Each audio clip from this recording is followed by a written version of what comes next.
Hi, I'm Hannah Wallace and welcome to Finextra TV. With me today on the call is Peter Gillingwater, CEO of Newfound. Hi Peter, thank you very much for joining us. Hi Hannah, good to be with you on this lovely Friday morning. Yes, that's right. And today we're actually talking off the back of Newfound's Market Missions opening event that looked at the opportunities fintechs scaling to the UK are facing in the COVID era. I'd like to start off by saying congratulations, what a great event. How did you find it? Well, we were very pleased. Firstly, the technology mostly worked. That's always a bit nervous when you've got over 200 people from around the world dialing in. The attendance was extremely encouraging from 25 different countries, and I think proved to us that there's definitely continued interest from overseas fintechs looking to enter into the London and UK marketplace. So definitely very encouraging, and I thought the panelists did wonderfully well, and we were very pleased with the launch. Yeah, they did indeed. And the Lord Mayor, William Russell, certainly took a very positive outlook, didn't he, for the road ahead for fintech scaling in the UK. What's your outlook for fintechs in the COVID-19 era? Well, there's no doubt that COVID was, very unexpected for everyone. No one was really prepared for something like this. But what we are seeing is, certain areas of fintech actually doing extremely well. In fact, I've just got off a call earlier today with a London headquartered company called Thought Machine. Thought Machine's raised a significant amount of capital, and in the COVID period, they've managed to hire another 80 people, which is a remarkably good story. So there's definitely companies that are doing extremely well. There's obviously other sectors within fintech that perhaps aren't doing quite as well as they were hoping, but there's still plenty of opportunity in certain areas, for sure. Well, you opened the event introducing market missions, but for those that weren't able to make the event, could you go into a bit more detail here and tell us what it is? Sure. Well, we at Newfound provide a series of services helping companies enter into new markets, market validation, market entry strategy, and market execution, and the critical hiring piece. But the market missions was a service we've evolved really since COVID came into our lives to support companies around the old traditional trade missions. People used to fly in and to come into various events as part of trade delegations from around the world. That's now stopped, certainly for the rest of this year and perhaps for the foreseeable future.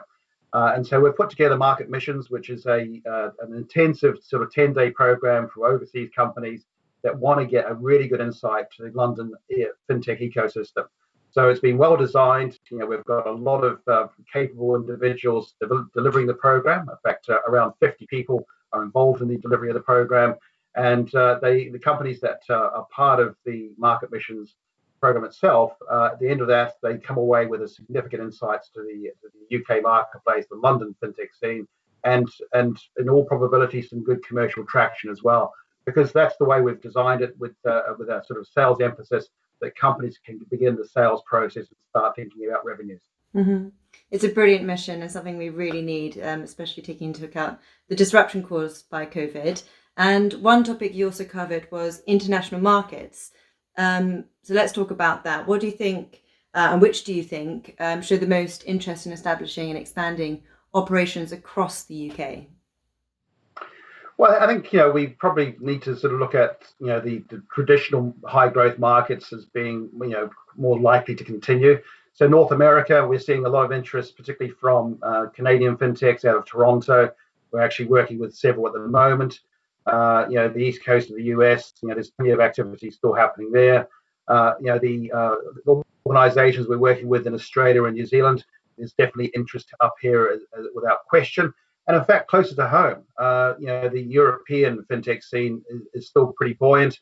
And if you're a serious fintech, most of them need to think about the UK or London as a key marketplace, and maybe even a shift of the HQ. So if anything, things are remaining largely the same, but once again, depends upon the type of business you have for it to be seen as a potential success.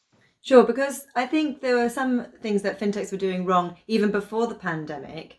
Have these problems followed in through to the next stage?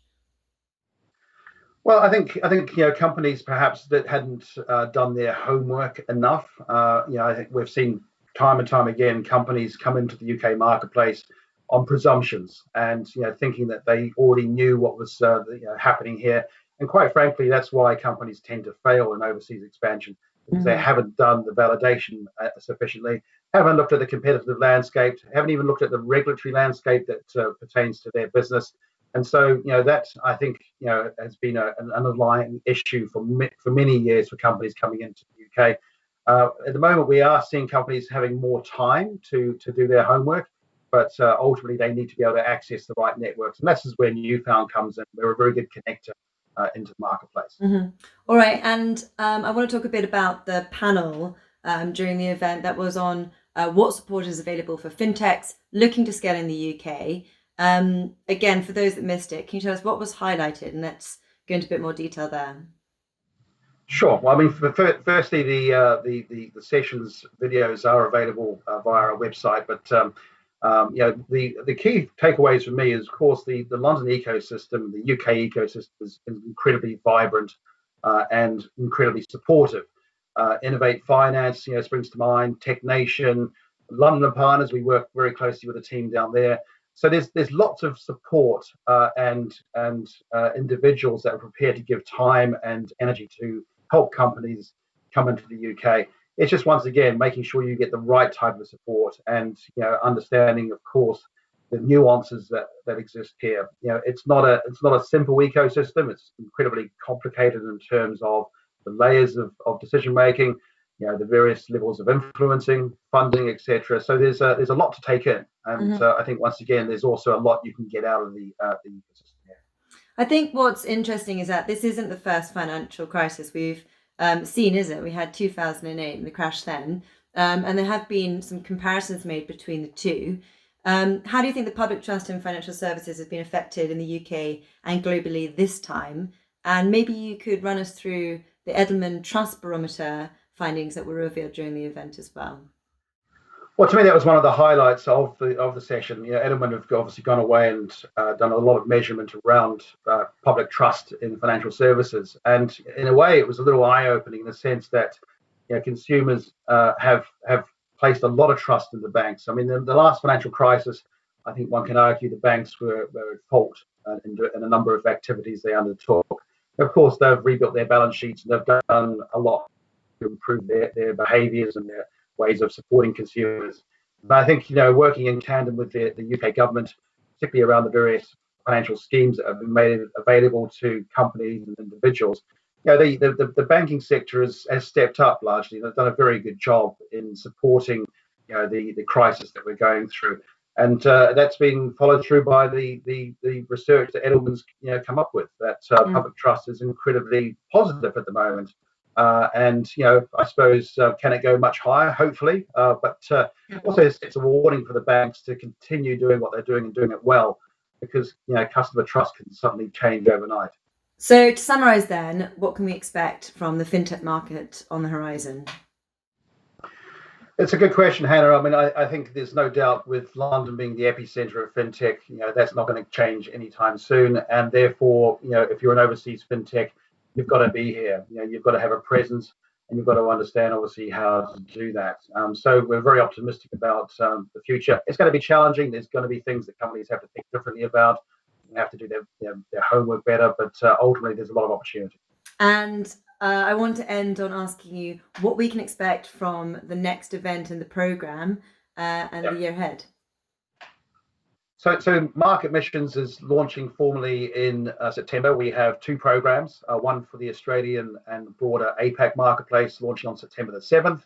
So if you're a UK fintech looking to go to the Australian marketplace, you should definitely consider and register. And likewise, on September the 14th, after London Fintech Week, we have London Mission launching on September the 14th.